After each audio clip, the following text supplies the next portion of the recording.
अब नाम जप में हमारी रुचि, नाम जप में हमारी भावना पुष्ट हो, उसके लिए कह रहे हैं तीसरी बात बहुत आवश्यक है, भगवान की कृपा पर पूर्ण विश्वास होना। ये तीसरी जो बात है, ये बहुत जोर की बात है, कृपा पर विश्वास हो जाना। भगवान हम पर कृपा किए हैं और उनकी कृपा से हमको निश्चित भगवत प्राप्ति होगी। कई बार विश्वास की, कृपा की चर्चा हुई है। ये तीसरी बात बहुत आवश्यक है उपासक के हृदय में, भगवान के कृपा बल से अब मुझे निश्चित भगवत प्राप्ति होगी, इसमें कोई संदेह नहीं है।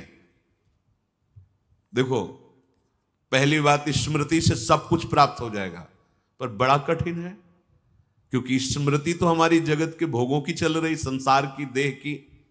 तो बोले नाम जप जो है वो आपकी स्मृति को जागृत कर देगा।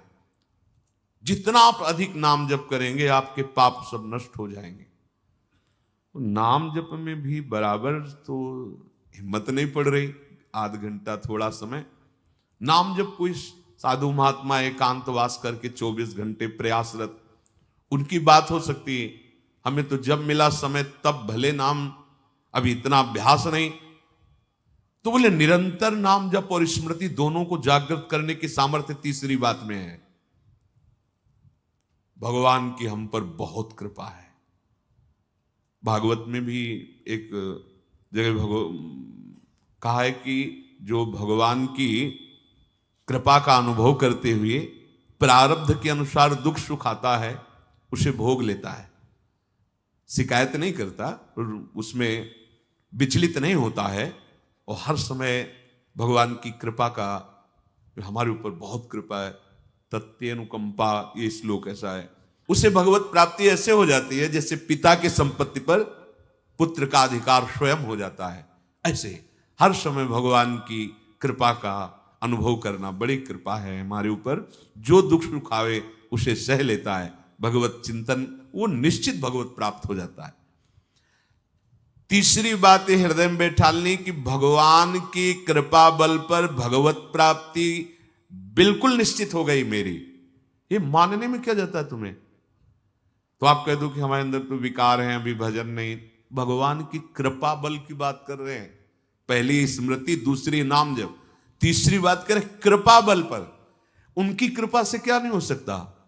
कहो कृपा ते कहा ना हुई। अरे वो मुख से वेद पढ़वा दे, लूले लंगड़े से सुमेर पर्वत फंदवा दे, छोटे सांप के बच्चा से गरुड़ को खा जाए, भगवान भगवान। तीसरी बात बहुत जोर की है, जिसमें दोनों बातें आ जाएंगी, निरंतर नाम जप और भगवत स्मृति भी आ जाएगी। प्रभु के कृपा बल से प्रभु की प्राप्ति में अब कोई संशय नहीं है।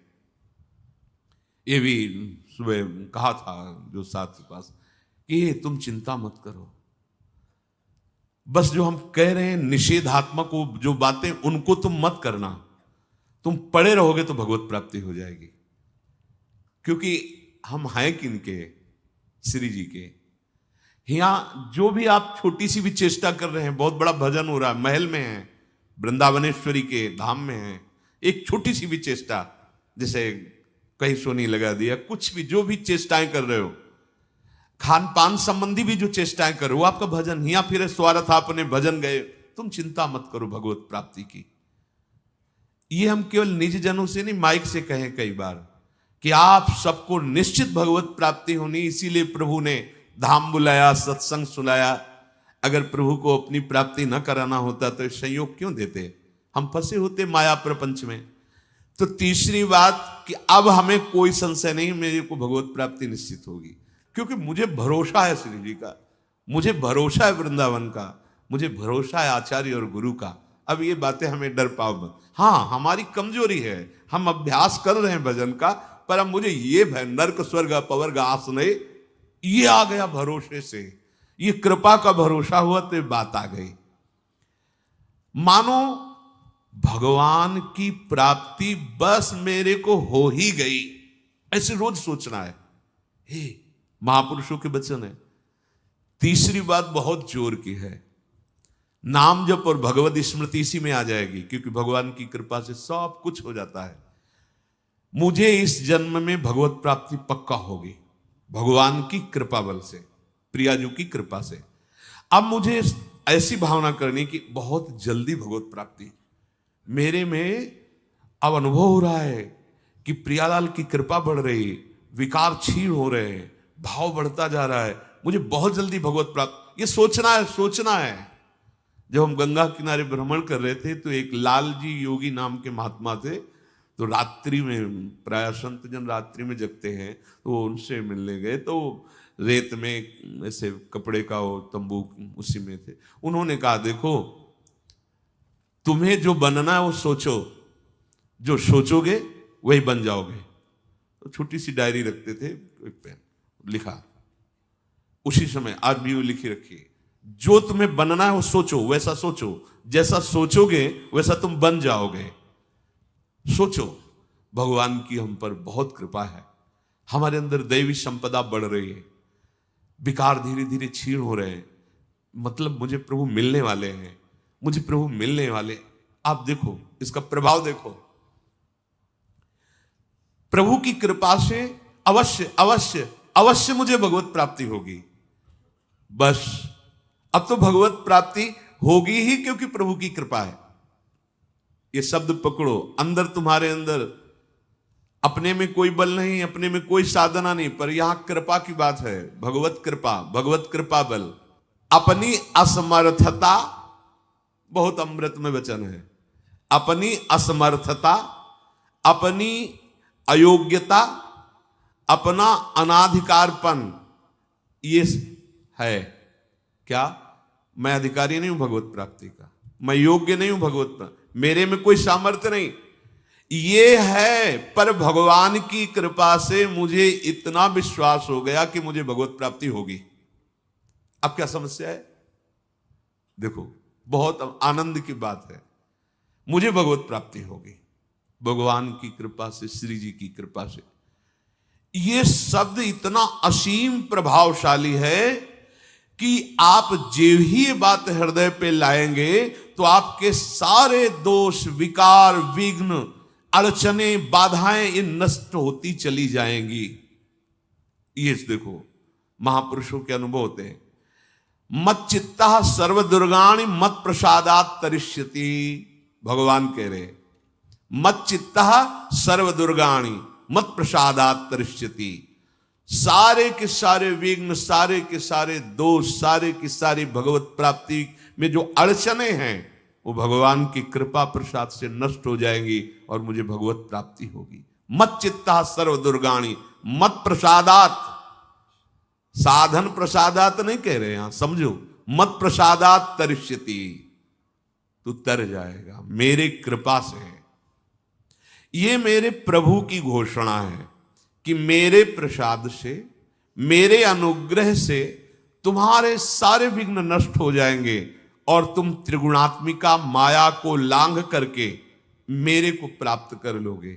बस मेरी कृपा पर विश्वास करो, मेरी कृपा पर मत चित्त बन जाओ, अपने चित्त को मेरे में अर्पित कर दिया। प्रभु की कृपा का भरोसा इतनी जल्दी दिव्य सद्गुण लाता है, ये पक्की बात है। जो दिव्यता आती है भागवती, वो भगवत कृपा से आती है, और ये कृपा तभी अनुभव में आती है, तो पर अनुभव में तभी आती है जब ये बात आ जाती है कि मैं असमर्थ हूं, मैं अयोग्य हूं, मैं अनाधिकारी हूं। पर भगवान की कृपा है, प्रभु की कृपा है हम पर, अब मुझे निश्चित भगवत प्राप्ति होगी। ये तीन बातें जीवन में आना बड़ा कठिन होता है। असमर्थ हूं, अयोग्य हूं, अनाधिकारी हूं। जब ये बात आ जाएगी ना तो तृणादपि सुनी चिन्ह अपने आप आ जाएंगे, अपने आप पूरा सूत्र भागवती को उतर जाएगा, क्योंकि मैं अनाधिकारी हूं, मैं योग्य नहीं हूं।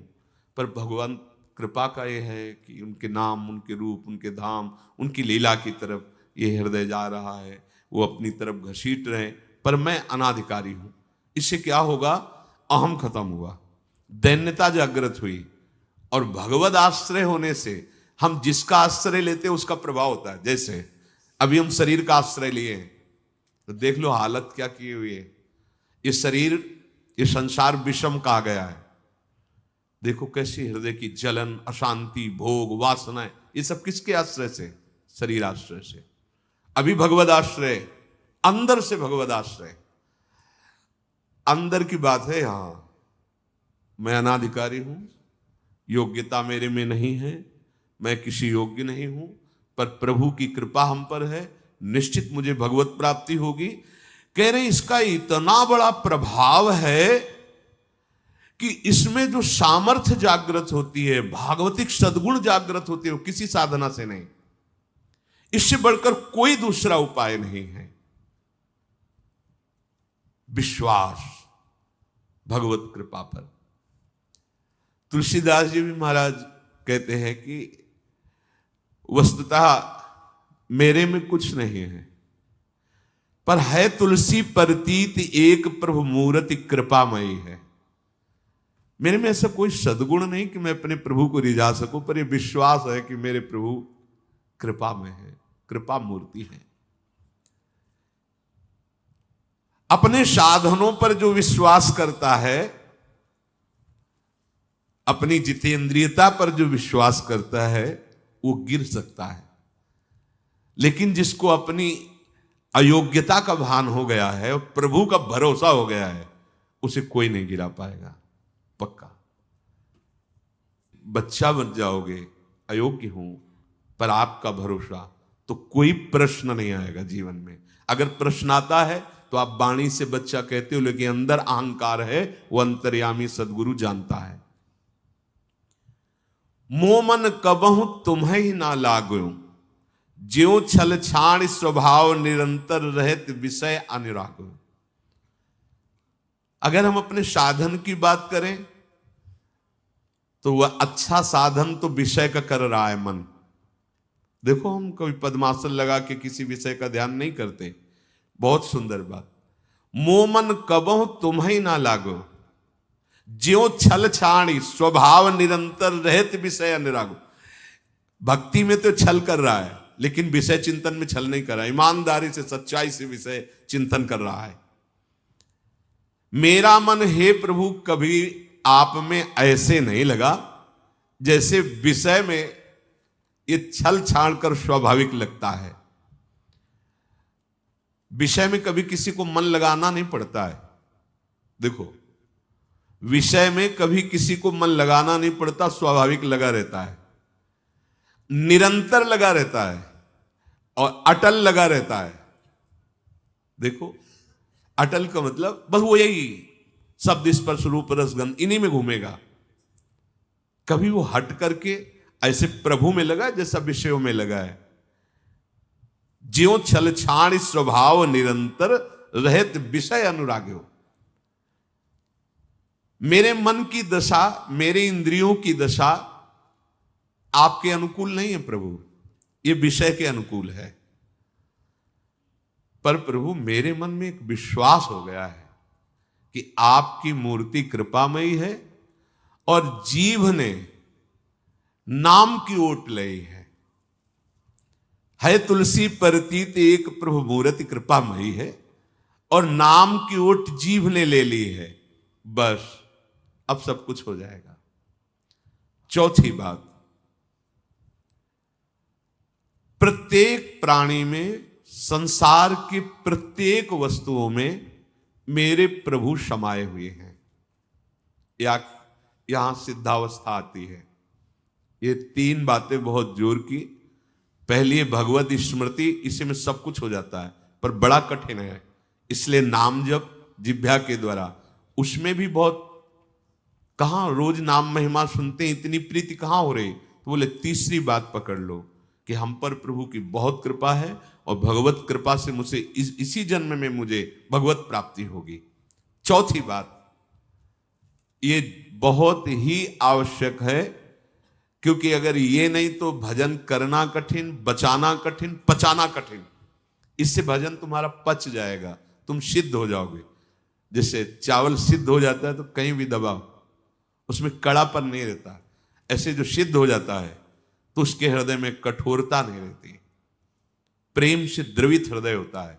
कठोर हृदय में ही काम, क्रोध, लोभ, मोह, मद, मत्सर रहते हैं। शुष्क हृदय में, द्रवित हृदय में नहीं रहते। प्रत्येक प्राणी, संसार के प्रत्येक वस्तु में मेरे भगवान विराजमान है। कोई ऐसी जगह नहीं जहां भगवान ना हो। ये बैठालना है, हमें दिखाई दे रहा है, माइक है, दिखाई दे रहा है ये, लेकिन जब सृष्टि नहीं थी तो माइक नहीं था। जब सृष्टि नहीं रहेगी तो माइक नहीं रहेगा। बीच में माइक जो दिखा रहा है कौन? जो सृष्टि के पहले था, जो सृष्टि के बाद में था, वही बीच में भी मत्ता पर तरम नान्यत किंचिदस्ति, किंचन मात्र, कुछ और नहीं, मेरे प्रभु बने हुए हैं। प्रहलाद जी की सिद्धावस्था यही तो हुई थी गुरुदेव नारद की कृपा से, कि सर्वत्र भगवान है। तो खंबे से भी नरसिंह भगवान, नामदेव जी कुत्ते से भगवान को प्रकट कर लिया, श्वान में भी भगवान, भूत में भी भगवान। ये चौथी सिद्धावस्था है। उपासक को ये विचार हर समय रखना है कि हमारे सामने जो वस्तु है इस रूप में भगवान ही है, कुछ भी ऐसा नहीं, सब कुछ स्वयं भगवान बने हुए हैं। सच्ची बात है, वही बने हुए हैं। ये छुपा छुपी का खेल खेल रहे हैं, बस आपको पहचानना है। मैं फिर दोहरा के बात कहता हूं, आप इस बात को पकड़ लीजिए। आपके सामने कोई भी कार्य की वस्तु आए या व्यक्ति आए या दृश्य आए, आपको सबसे पहले उसमें भावना करनी, मेरे प्रभु विराजमान। जैसे हरिवंश महाप्रभु क्रूर है, पापी है, दुष्ट है, संभाषण योग्य भी नहीं, पर उसके हृदय में राधा वल्लभ लाल हैं, भावना को, ये बहुत जल्दी काम बन जाने वाली बात है। मानो आप गृहस्थ में, आपका लड़का सामने आया, आपकी पत्नी सामने आए, आपके कोई मित्र सामने आए, आपको पहले याद करना है, इनके हृदय में राधा वल्लभ लाल विराजमान। वस्तुता वही है पूरे, पर हमें पहली भावना करनी है। ये वृक्ष तो है, पर इस वृक्ष के अंदर प्रभु हैं। अगर प्रभु ना होते तो इसकी सत्ता ही नहीं है, प्रभु विराजमान है। अब मेरे इष्ट देव इसके हृदय में विराजमान है, पर मुझे जो स्वांग करने को मिला है, पिता का, पुत्र का, जो भी, बिल्कुल स्वांग वैसे ही करना है। अगर मालिक का स्वांग करना है तो हम नौकर से बर्ताव वैसे ही करेंगे, जैसे पुत्र से बर्ताव, पत्नी से बर्ताव, पर अंदर भाव देखना है, मेरे प्रभु इसके हृदय में विराजमान है, मुझे ये सेवा दी है। आपका यदि स्वांग सही निकला, देखो स्वांग सही निकलने का मतलब आप में ये कभी भाव नहीं आना चाहिए कि मैं पिता हूं, पिता का स्वांग कर रहा हूं, सामने आराध्य देव पुत्र के रूप में है, तो डांटना भी वो पूजा हो जाएगी भगवान की। महाप्रभु चैतन्य देव जी के पिताश्री को स्वप्न में एक दिन एक दिव्य महापुरुष प्रकट होकर बोले कि तुम निमाई को डांट रहे थे, पता है वो कौन है? डांटना ठीक नहीं। तो उन्होंने कहा, देखो प्रभु आप कौन है तो मुझे पता नहीं, पर हमारे पुत्र रूप में वो आए हैं, तो अभी तो डांटा, अगर आवश्यकता पड़ी तो चपत भी लगाएंगे, क्योंकि ये सौभाग्य देने के लिए प्रभु आए हैं। तो हमें जो स्वांग मिला है वो तो कर रहे हैं, पर सामने देखना है कि गुरु का स्वांग दिया है, पर स्वयं जगत गुरु सामने शिष्य रूप में बैठे हैं। पुत्र, पत्नी, परिवार, व्यवहार, मेरे प्रभु इन रूपों में विराजमान है।